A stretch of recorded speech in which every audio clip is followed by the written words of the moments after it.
அதனால அங்கே என்ன நடக்குதுன்னு எனக்கு தெரியாது. எங்களை பாதுகாப்பாக அழைச்சிட்டு வந்து நம்ம தமிழக அரசுக்கு, முதல்வருக்கு, நம்ம அமைச்சர் ஐயாவுக்கு நாங்கள் ஸ்டூடெண்ட்ஸ் சார்பாக நன்றி தெரிவிச்சுக்கிறோம். நான் நல்லா பேசுகிறேன்ல, சூப்பராக பேசுகிறீங்க.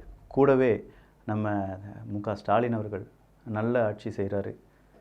இந்த அந்த பங்களாதேஷ்லேருந்து யாரெல்லாமோ கூப்பிட்டு வந்திருக்காங்களே, வாங்க வந்து ப்ரெஸ் மீட் கொடுங்க. கூடவே தமிழ்நாட்டு முதலமைச்சர் மு.க. ஸ்டாலின் அவர்களை பற்றி, சார் எம்பசி தான் எங்களை அங்கே வந்து கூப்பிட்டுட்டு வந்தாங்க, கேம்பு நடத்தினாங்க, அந்த கேம்பில் சாப்பாடெலாம் கொடுத்தாங்க, அங்கேருந்து சென்னைக்கு எங்களை அனுப்பிவிட்டாங்க. மறுபடி தமிழ்நாடு அரசாங்கம் அதெல்லாம் கிடையாது, தமிழ்நாடு அரசாங்கம் தான். அப்போ தமிழ்நாடு அரசாங்கம் தான் பங்களாதேஷிலிருந்து நம்முடைய மாணவர்களை தமிழ்நாட்டுக்கு கொண்டு வந்தாங்க அப்படிங்கிற மாதிரி ஒரு பரப்புரை செய்யப்பட்டு, அது ஒரு விளம்பரம் தான். தமிழ்நாடு அரசாங்கம் அதுக்காக செய்யவே இல்லைன்னு நம்ம சொல்லலை. பட் இன்டர்நேஷ்னல் லெவலில் ஒரு ஸ்டேட்டால் எதுவும் செய்ய முடியாது, அது ஒரு சென்ட்ரலால் தான் செய்ய முடியும் அப்படிங்கிற அந்த புரிதல் கூட இல்லாதவங்களா தமிழக மக்கள் நாம். அதுலேயும் வந்து இதுக்கெல்லாம் காரணம் தமிழ்நாடு அரசு தான் அப்படின்னு சொல்கிறதுல எவ்வளவு பெரிய உண்மை இருக்கோ அவ்வளவு பெரிய பொய்களும் இருக்கின்றன. உண்மையும் பொய்யும் சேரும்போது ஜீரோ தானே. அப்போ எதுவுமே கிடையாது.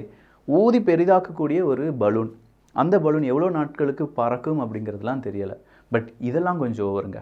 இன்டர்நேஷ்னல் லெவலில் சில விஷயங்களை நம்மளால் செய்ய முடியும் ஸ்டேட் லெவலில். ஆனால் ஒரு நாட்டிலேருந்து இன்னொரு நாட்டு எல்லையை கடந்து, அப்படி எல்லையை கடந்தவர்களை எம்பசி உதவி இல்லாமல் ஸ்டேட் கவர்மெண்ட் மட்டும் எல்லா உதவிகளையும் செய்து அவங்களுக்கு தேவையான ஃபுட்டெல்லாம் ப்ரொவைட் பண்ணுறது அப்படிங்கிறதெல்லாம் அது வந்து எப்படி இருக்குன்னா, ஃபேண்டசி உலகத்தில் சூப்பர்மேனும் அயன்மேனும் மாற்றி கத்தி சண்டை போடுற மாதிரி ஆயிடுச்சுன்னு வச்சுக்கோங்களேன். பார்க்கலாம், இதெல்லாம் மக்கள் எப்படி பார்க்கிறார்கள், எப்படி இந்த மாதிரியான செய்திகளை விரும்பி படிக்கிறார்கள் அப்படிங்கிறதெல்லாம் தெரியல. ஆனால் இதெல்லாம் தைரியமாக வெளியில் விடுறாங்க பார்த்தீங்களா ஊடகம். பாராட்டணுமே, அவங்களுடைய மனதைரியத்தையும் உங்களுடைய தோல் கட்டியையும் பாராட்டியே ஆக வேண்டும்.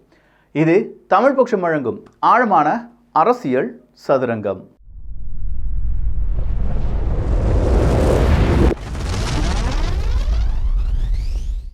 செஞ்சி மஸ்தான் அவர்கள் இடையில வரார், வந்துட்டு சொல்கிறார், சார் நம்மால் பேரை சொல்லுங்கள் சார் அப்படிங்கிற மாதிரி ஒரு விஷயத்த சொல்கிறார். இதே மாதிரி சேகர் பாபு அவர்களும் பிரகாஷ்ராஜ் அவர்களுடைய ஸ்பீச் ஒன்று இருந்துச்சு. அதே மாதிரி சேகர் பாபு அவர்கள் எங்கெல்லாம் உட்காந்துருக்காங்களோ அங்கெல்லாம் வந்து மு.க. ஸ்டாலின் அவர்களுடைய பெயரை உச்சரிக்க வேண்டும் அப்படின்னு சொல்கிறதுல ரொம்ப ஆணித்தனமாக இருக்கக்கூடிய ஒரு நபர் தான் சேகர் பாபு அவர்கள். இது யாரையுமே நம்ம குறை சொல்லலை. விளம்பரம் ஓகே, கண்டிப்பாக விளம்பரம் செய்யணும். நீங்கள் செய்யக்கூடிய வேலைகள் அரசியல், அந்த அரசியலில் நீங்கள் நிலைநிற்பதற்காக விளம்பரம் அப்படிங்கிறது இருக்க வேண்டும். ஆனால் அந்த விளம்பரத்தையே மைக் ஆஃப் பண்ணியிருக்காங்களா ஆன் பண்ணியிருக்காங்களான்னு தெரியாமையே பேசுகிறது அப்படிங்கிறது ஒன்று இருக்குது பார்த்தீங்களா, அதுதான் கொஞ்சம் நெருடலாக இருக்குது சார். அந்த நெருடலை மட்டும் சரியாக நீங்கள் தூக்கி தூர எறிஞ்சிட்டிங்கன்னு வச்சுக்கோங்களேன், வேறு லெவலில் பெர்ஃபார்ம் பண்ணலாம் சார், வேறு லெவலில் பெர்ஃபார்ம் பண்ணலாம். சரி, இப்போ ஏடிஎம்கே என்ன சொல்லியிருக்காங்க அப்படிங்கிறதுக்கு வரலாம். இனி 15 நாட்களுக்கு ஒரு முறை ஆர்ப்பாட்டம் என முடிவாகி போச்சு. 15 நாட்களுக்கு ரெஸ்ட்டு, 15 நாட்களுக்கு ஆர்ப்பாட்டம். என்னையா இது புது பொருளியாக இருக்குது அப்படின்னு கேட்டால், திரும்ப கூப்பிடலாம் மாட்டேன் அவர் சொல்கிறார். யார் சொல்கிறாரு? முன்னாள் அமைச்சர் அண்ணன் கே.சி. வீரமணி அவர்கள் சொல்லியிருக்காங்க. திரும்பலாம் நாங்கள் உங்களை கூப்பிட்டுட்டு இருக்க மாட்டோம், ஆர்ப்பாட்டம் செய்கிறோன்னு. 15 நாட்களுக்கு ஒரு தடவை இங்கே வந்துடுங்க. நீங்கள் எல்லோரும் வந்த பிறகு நம்ம என்ன செஞ்சுருவோம், இந்த விடியா திமுக அரசை வீட்டுக்கு அனுப்பும் வரை இதே மாதிரி ஆர்ப்பாட்டம் செய்யலாம். ஏன்னா நல்லதே அவங்க செய்யலப்பா, எதை செஞ்சாலும் இப்படித்தான் ஏதாவது ஒன்று செஞ்சு இழுத்து விட்டுறாங்க, அது சரியில்லை இது சரியில்லை அப்படின்னு சொல்கிற ஆர்ப்பாட்டத்தை இனிமேல் நடத்திடுவோன்னு சொல்கிற முக்கியமான முடிவை எடுத்திருக்காங்க. என்னையா இந்த முடிவெல்லாம் இப்போயா எடுக்கணும், இன்னும் கொஞ்சம் நாட்களுக்கு முன்னாடியே எடுத்திருந்தீங்கன்னா நீங்கள் என்ன அரசியல் செஞ்சுருங்கன்னு மக்களுக்கு தெரிஞ்சிருக்கும். மக்கள் உண்மையாக சொல்லப்போனால் திமுகவினுடைய எதிர்க்கட்சியை ரொம்ப பெரிய அளவில் அவங்களை இன்ஃப்ளூயன்ஸ் பண்ணியது. திமுக எதிர்க்கட்சியாக இருக்கும்போது அந்த அளவுக்கு அவங்க அரசியல் பண்ணாங்க, அந்த அளவுக்கு மக்களிடம் சில கேள்விகள் கேட்க வைத்தார்கள், நிறைய பிரச்சனைகளை மக்கள் முன்பாக கொண்டு போனாங்க. சின்னதாக இருந்தாலும் அது மக்கள் பிரச்சனையாக மாற்றப்பட்டது. ஆனால் இப்போ இருக்கக்கூடிய எதிர்க்கட்சிகள் என்ன செஞ்சிட்டு இருக்கீங்க? எடப்பாடி பழனிசாமி அவர்கள் கேட்டால் அதிமுகவினுடைய மிகப்பெரிய ஆளுமை அப்படின்னு சொல்கிறீங்களே சார். எடப்பாடி பழனிசாமி அவர்கள் முன்னிலையில் சசிகலா அவர்களை உள்ளே கொண்டு வர வேண்டும் அப்படிங்கிற ஒரு கோஷ்டி. எப்பா இபிஎஸ் அவர்கள் வெங்கையா நாயுடு அவர்களுடைய காலில் விழுந்துட்டார் அப்படிங்கிறது இன்னொரு கோஷ்டி.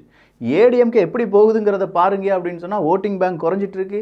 அந்த பக்கமாக புது கட்சியை தேடி நிறைய பேர் போயிட்டு இருக்காங்க. இன்னும் எத்தனை நாட்களுக்கு எம்ஜிஆர் ஜெயலலிதா அம்மையார் அவர்கள் அப்படின்னு சொல்கிற அந்த ஒரு செய்தியை போட்டு காண்பிப்பது. எடப்பாடி பழனிசாமி அவர்கள் அதிமுகவை ஒன்றிணைப்பதற்கு பாடுபடுகிறாரா அப்படிங்கிற ஒரு கேள்வி இருக்குது பார்த்தீங்களா.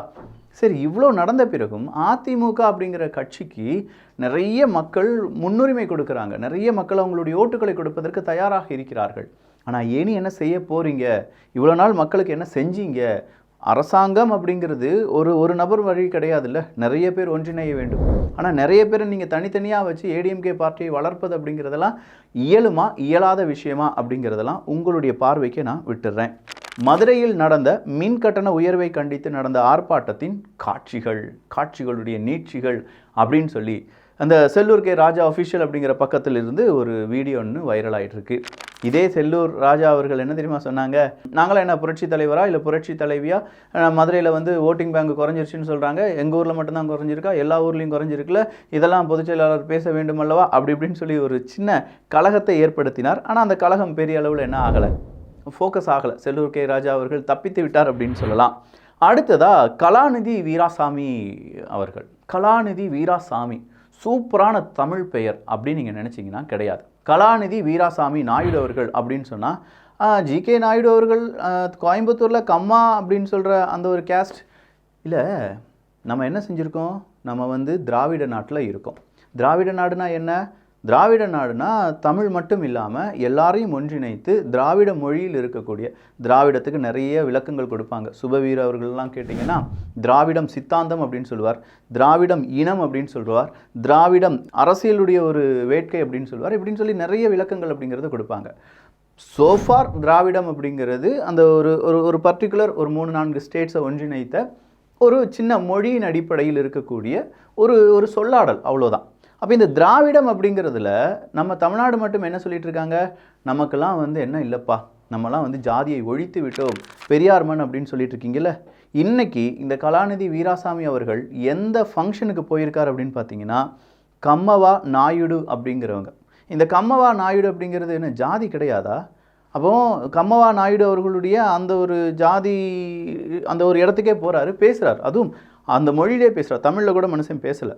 தமிழ்நாட்டில் கம்மவா நாயுடு அவர்கள் இல்லாமல் எதுவுமே செய்ய முடியாது தெரியுமா. கோயம்புத்தூரில் இருக்காங்க, சென்னையில் இருக்காங்க, ஏன் நம்ம முதல்வர் மு க ஸ்டாலின் அவர்கள் 3 வருஷமாக நல்லபடியாக ஆட்சி செஞ்சிட்ருக்காரு. கம்மவா நாயுடு அவர்கள் அப்படின்னு சொல்கிற அந்த ஒரு ஜாதியின் அடிப்படையில் பல பேச்சுக்கள் அப்படிங்கிறத பார்க்க முடிகிறது. சார் நம்ம சமூக நீதி கட்சி சார், நம்மலாம் ஜாதியை பற்றி பேசலாமான்னு கேட்டால் குறிப்பிட்ட சில சாதிகளை பற்றி பேசக்கூடாது, வேறு சாதிகளை பற்றி பேசலாம். சார் நம்மலாம் தமிழர்கள் சார், அப்படிலாம் சொல்லக்கூடாது, நாமெல்லாம் வந்து திராவிடர்கள். ஏன் இதே இது நீங்கள் ஆந்திராவில் போய் சொல்லுங்களேன், நம்மலாம் திராவிடர்கள், இனிமேல் வந்து பேருக்கு பின்னாடி இந்த மாதிரி ஜாதியெல்லாம் போட்டுக்கிடக்கூடாதுப்பா, ரெட்டி ரொட்டிலாம் போட்டுருக்கக்கூடாது அப்படின்னு சொல்லுங்கள் பார்ப்போம். இந்த நாயுடு இவர் வந்து யார் நாயர் அப்படிலாம் சொல்லி அதெல்லாம் சொல்லக்கூடாது, அதெல்லாம் போடக்கூடாது, நம்மலாம் திராவிட நாடு அப்படின்னு சொல்லுங்கள் பார்ப்போம். அதெல்லாம் முடியாது. தமிழ்நாட்டு மக்கள் எப்படி ஏமாறுவாங்களோ அப்படித்தான் நாங்கள் ஏமாற்றுவோம். அதே நேரத்தில் நாங்கள் சமூக நீதி கட்சி, நாங்கள் ஜாதியை ஒழித்த கட்சின்னு சொல்லிட்டு இன்னொரு ஜாதியை ஒரு பெரிய ஃபங்க்ஷன் எங்களுக்கு கூப்பிட்டாங்கன்னா நாங்கள் அங்கே போய் நிற்போம். அப்போ ஜாதி எப்படி ஒழிப்பீங்க? எந்த அளவுக்கு உங்களால் ஜாதியை ஒழிக்க முடியும்? ஜாதிய கட்டுப்பாடு அப்படிங்கிறதோ இல்லாட்டி ஜாதிய ஏற்றத்தாழ்வு அப்படிங்கிறதோ எப்படி உங்களால் களைய முடியும்? ரஞ்சித் அவர்கள் பேசிவிட்டார் அப்படின்னு சொன்னோன்னே ரஞ்சித் அவர்களுக்கு எதிராக மிகப்பெரிய அளவில் பரப்புரை எல்லாமே செய்யப்படுது. இதே ரஞ்சித் அவர்களை பாராட்டினதும் நீங்கள் தானே. பெரிய அளவில் பாராட்டும் போது உங்களுக்கு தேவையான நபர் உங்களுக்கு தேவையில்லாத சில காரியங்களையோ சில சொல்லாடலையோ சொல்லும்போது அவர் உங்களுக்கு எதிரியாக மாறிவிடுகிறார். கேட்டால் திமுகவுக்கும் அங்கே இருக்கக்கூடிய தலிதுகளுக்கும் இடையே பெரிய பிரச்சனையை உருவாக்கி வருகிறார். அவருக்கு வந்து தனியாக ஒரு அரசியல் கட்சி தொடங்கணும்னு ஆசை இருக்குது. ரஞ்சித் அவர்கள் சினிமாவில் வேறு மாதிரி பயணத்தை மேற்கொள்கிறார் அப்படின்னு சொல்லி பலவிதமான செய்திகள் அப்படிங்கிறது உலா வந்து கொண்டிருக்கிறது. இதெல்லாம் கூட விட்டுருங்க. நம்மால் ஒருத்தர் கேட்டார் பாருங்க, உதயநிதி என்ன சுதந்திர தியாகியா, சுதந்திர போராட்ட தியாகியா, என்ன செஞ்சா நாட்டுக்கு, துணை முதல்வர் பதவிக்கு சூடு சொரண உள்ள திமுக காரன் யாரும் ஏற்றுக்கிட மாட்டாங்க அப்படின்னு சொல்லி சிவி சண்முகம் அவர்கள் பேசின பேச்சு இருக்குது பார்த்தீங்களா, மிகப்பெரிய அளவில் வைரல். எப்படிப்பா அவருக்கு துணை முதல்வர் பதவியை கொடுப்பீங்க, அவர் என்னப்பா செஞ்சார் அப்படின்னு சொன்னால் கூட பரவாயில்ல, ஒருமையிலெல்லாம் பேசுகிறார். பேசிட்டு ஸ்டாலின் அவர்களுடைய அடுத்த குறிக்கோளை அவரை வந்து துணை முதல்வர் ஆக்குவது தான், அதுதான் திமுகவினுடைய அடுத்த கட்ட நகர்வாக இருக்கிறது அப்படின்னு சொல்கிறது எல்லாமே பேசிகிட்டு இருக்காங்க. சரிப்பா அதெல்லாம் விட்டுரு. இந்த ஜாபர் சாதிக்குன்னு ஒருத்தர் இருந்தார்ல, ஒரு 21 கோடி ரூபா ஜாபர் சாதிக்கினுடைய தம்பியினுடைய அக்கௌண்ட்லேருந்து யாருக்கெல்லாமோ ட்ரான்ஸ்ஃபர் ஆகிருக்கான். ஜாபர் சாதிக் அவர்களுடைய மனைவி அக்கௌண்ட்லேருந்து ஒரு 1 கோடி ரூபா முக்கியமான ஒரு புள்ளிக்கு ட்ரான்ஸ்ஃபர் ஆகிருக்கு.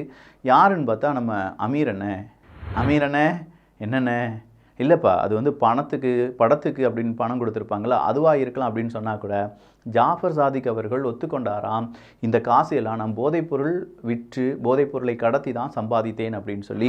சட்டவிரோத பணப்பரிமாற்ற வழக்கில் கைதான ஜாஃபர் சாதிக் அமலாக்கத்துறை அதிகாரிகள் காவலில் எடுத்து விசாரணை நடத்தி வருகின்றனர். ஜாஃபர் சாதிக் மற்றும் அவருடைய மனைவி அமீனா பானு ஆகியோரின் வங்கி கணக்குகளை ஆய்வு செய்த போது அதன் அடிப்படையில் ஜாஃபர் சாதிக்கிடம் அதிகாரிகள் விசாரணை நடத்தியுள்ளனர். இதில் அமீனா பானுவின் வங்கிக் கணக்கிலிருந்து திரைப்பட இயக்குனர் அமீருக்கு 1 கோடி ரூபாய்க்கு மேல் பணம் அனுப்பப்பட்டது. அதே மாதிரி இப்பணத்தை போதைப்பொருள் கடத்தல் மூலம் ஜாபர் சாதிக் சம்பாதித்திருப்பதாக உறுதி செய்திருப்பதாகவும் தகவல்கள் வெளியாகியுள்ளன. தொடர்ந்து ஜாபர் சாதிக்கின் 2வது தம்பி மைதீன் வங்கி கணக்கிலிருந்து சில முக்கிய புள்ளிகளுக்கு 21 கோடி ரூபாய், 1 இல்லை 2 இல்லை 21 கோடி ரூபாய் கைமாறி இருப்பதாகவும் வழக்கின் விசாரணை பாதிக்கக்கூடாது என்பதற்காக இந்த போதைப்பொருள் அந்த வழக்கு விசாரணைலாம் பாதிக்கக்கூடாது அப்படிங்கிறதுக்காக வேறு இடத்துல அந்த பேர்லாம் நாங்கள் சொல்லாமல் விசாரித்து வருவதாகவும் செய்திகள் வெளியாகி இருக்கின்றன. மாட்டிக்கினாரு ஒருத்தர், அவரை காப்பாற்றணும் அப்படின்னு சொல்கிற பாட்டெலாம் இருக்குது பார்த்தீங்களா, போடுங்க, நல்லா இருக்கும். அதே மாதிரி நாம் தமிழர் கட்சி அதனுடைய ஆடியோ லீக் அப்படிங்கிறது இன்றைக்கி ரொம்ப பெரிய அளவில் பரபரப்பாக பேசப்பட்டு வருகிறது. ராய் தமிழச்சி அப்படிங்கிறவங்க இந்த இடும்பவனம் கார்த்திக் அவர்கள் கூட சில புகைப்படங்கள்லாம் எடுத்த மாதிரி அவங்க 2 பேருக்கும் இடையே பல பிரச்சனைகள், ஜாதியை ஏற்றத்தாழ்வு அப்படிங்கிறது அவங்களுடைய காதலுக்கு பிரச்சனை அப்படி இப்படின்னு சொல்லி திருச்சி சூர்யா அவர்களிருந்து டிஎம்கே ஐடிவிங்கில் நிறைய பேர் அந்த வீடியோ அந்த ஆடியோ எல்லாமே வைரல் ஆக்குனாங்க.